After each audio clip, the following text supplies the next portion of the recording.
There's a special kind of madness that comes over people when you give them a clipboard and a title like HOA President.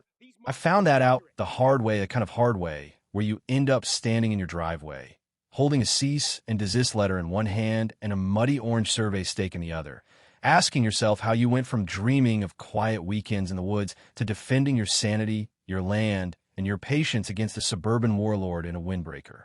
But hey, let's not get ahead of ourselves. Let me take you back. Picture this. I'm not some wild-eyed loner running from society. 2 years ago, I was just a guy who'd finally found a patch of battered old cabin on a dozen acres of Oregon forest, about as far from the uniform lawns and cul-de-sac drama of Forest Pines Estates as you could legally get.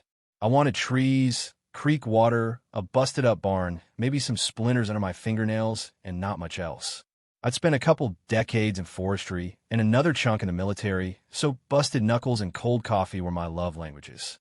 When I moved in, the only committee I belonged to was me, myself, and whatever critters I scared out of the woodpile. The nearby development Forest Pines Estates had their own thing going, beige houses, leased SUVs, and a kind of step-forward harmony that made my skin crawl. I was out. They were in. Seemed simple enough. For the first few months, it was quiet. Fixed up the roof, cleared brush, planted some apple trees, built a work shed, fished in a creek when I felt like it, ate my dinners by a fire pit under the stars. The kind of peace you can taste if you breathe slow enough. Then one afternoon, there she was. Karen Barlow. Yeah, real name-like, she was summoned by the sound of hammers and the smell of freedom. She didn't knock, didn't say hi. She just marched up my gravel drive, clipboard gleaming in the sun, windbreaker zipped up to the chin. "You must be the new owner," she said, flashing that smile, the kind that's more about showing teeth than warmth. I just nodded, kept my hand on the axe. She started in right away about community standards. Roof color, fence height, mailbox design. Not a question in sight, just a list of expectations, rattled off like commandments. When I told her calmly, I thought that my land wasn't part of Forest Pines Estates, her smile got thinner. "That may be what your title says, but our community plan includes your area as part of our visual perimeter." Visual perimeter. That's one of those phrases that sound official, but means nothing like synergy or no offense, but long story short, she left with a promise to speak again soon. I figure it was the last I'd see of her, but if you've ever met a real HOA type, you already know I was wrong.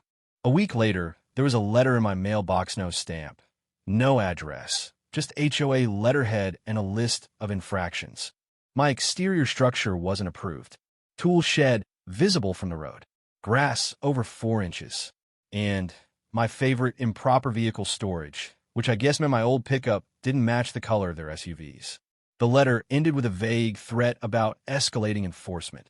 I tossed it in the fire and thought nothing more. 2 days after that, I spotted 2 guys in reflective vests poking around near my creek, one with a scanner, the other with a tablet. "We're conducting a boundary survey for the HOA. The scanner guy called out, not even looking up. I walked over and told them they were trespassing. They said Karen Barlow had sent them. No paperwork, no permit, just a name. They left when I called the sheriff, mumbling about future easements. That night, standing by the fire, I realized this wasn't going away. I was on someone's checklist. I started checking my property line every morning, cup of coffee in hand. Sure enough, orange stakes appeared out of nowhere, marking a weird zigzag right through my woods. Not mine. I yanked them up and piled them by the woodshed, thought it'd send the right message. But the notes kept coming, each more official looking than the last. One of them called my property an obstruction to community progress. That's when I took a trip to the county registrar's office. The woman there found my parcel on the map clear as sunlight outside the HOA boundary. No overlaps, no sneaky annexations, nothing. I made copies, a whole stack. A buddy of mine, Tommy, contractor, local legend, helped me mount cameras. One at the gate, another by the lower field. "You know they're not done, right?" he said, tightening the bolts. "Why, phones, man, they get high off their own rules." He grinned, but I knew he was only half joking. Things got weirder after that.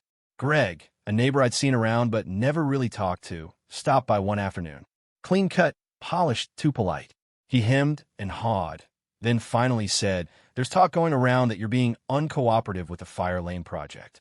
Karen's got connections at city planning, you know. Makes things tricky." I just pointed at the camera and said, "She already is." A couple days later, I saw it.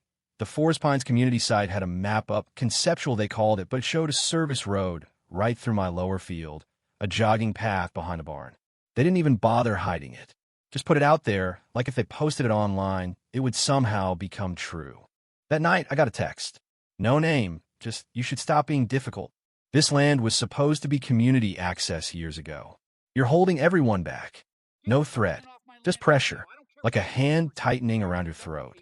So, I went to see Jill Perkins, a property attorney, sharp as a tack. I handed her everything. She flipped through it all, looked up, and said they're bluffing. But if you don't push back, they'll escalate easement claims, fake reports, zoning complaints. They've done it before. She drew up a cease and desist and sent it to the HOA. For a couple days, things went quiet. No surveyors, no letters, no Greg. I thought maybe, just maybe, they'd given up. I should have known better. Thursday morning, I caught a white SUV idling at the end of my driveway. Guy in khakis, clipboard, just standing there, staring at my fence like he was inspecting a prison yard. He didn't cross the line, but that wasn't the point. It was a message. That night, checking the camera feeds, I saw something worse. Two hooded figures at 3 a.m., creeping through my field, spray painting the ground near the old irrigation line. I called the sheriff again. Deputy Monroe came out, watched the footage with me, and shook his head. "You pissed somebody off, Miller." I just laughed. "She wants my land to match her accuracy." It ramped up from there. Some guy in a suit showed up with a notification of dispute resolution, whatever that means. I dropped it straight in the burn barrel. Then came Jason, one of the HOA. Board members showed up at my gate. "Hands up, no clipboard." "Not everyone's with Karen," he said quietly. "She's pushing this whole community corridor thing because her husband stands to make bank if the city extends infrastructure. I didn't sign up for this." He slipped me a map. My land, shaded pink. Community Future Access Overlay Zone. No legal weight, just a pink smear on paper and a ton of arrogance. And still, Karen wasn't done. Bright pink violation notice duct taped to my mailbox, claiming my gate was blocking emergency response routing. Couple hours later, a deputy showed up, hand on his belt like I was public enemy number one. I showed him the deed, the maps, everything. He flipped through them, nodded, and filed it as resolved. Jill called the next night. They filed a preliminary motion. Soft pressure, but they're trying to get a judge to greenlight an easement. She was already prepping the countersuit trespassing, harassment, abuse of process. We sent in the camera footage, the notes, the map from Jason, everything. That's when the real twist hit. The animal control complaints. Then public health. Each anonymous. Each triggering some random inspection. Aggressive dogs, improper chemicals, you name it. I don't even own a dog.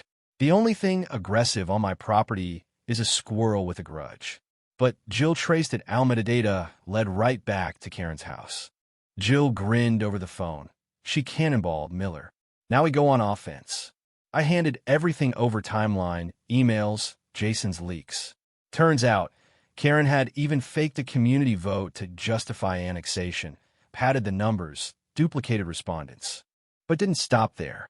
One night, Karen herself showed up on my security cam dragging a steel marker, shoving it into the creek side, tagging it FP Access Corridor, Phase 2. With her, Greg's daughter, Katie. I called the sheriff. They bagged the marker for evidence. That same day, I got an anonymous tip sent to Child Protective Services, accusing me of exposing minors to firearms and hazardous chemicals. Didn't matter that I had no kids, it was about wrecking me. We filed for a restraining order. Judge granted it, 500 feet, no exceptions. And that, finally, cracked the HOA board. Jason sent me emails. Angela and Mark, other board members, started questioning Karen's methods. Someone tipped off a local blog. The story blew up. Karen, caught on camera trespassing, went quiet. HOA called an emergency meeting. Angela took over, pending an investigation. They finally had to admit me property was outside the HOA. I stood up at that meeting, folder in hand, and told them, I didn't want a war. I want a peace. But if you keep coming for me, you're all complicit. Then I sat back down and let the silence do its job. In the end, the city froze all development involving my parcel. The lawsuit settled before trial. Karen admitted fault trespass, harassment, false reports. Her husband lost his contract. They sold their house, moved out of state. I took the settlement, rebuilt the barn, upgraded the solar, and donated some to a legal education fund at the local library. Figured someone should get a head start. The HOA gutted, rewrote its bylaws to keep its nose out of land like mine. They even sent me a notarized apology. I framed it, hung in the outhouse. You know what stuck with me, though? It wasn't just about land or peace or money. It was about the line people cross when they start believing their authority is more real than someone else's rights.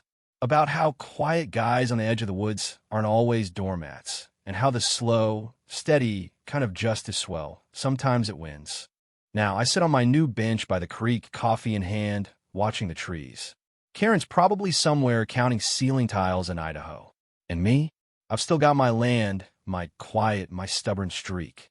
So, let me ask you, where's the line? When does community cross over into control, and when does standing your ground turn you into the villain in someone else's story? I want to hear what you think. Ever had to push back against the self-appointed rulers of your life? Tell me your story, because out here in the woods, sometimes the only justice you get is the justice you make for yourself.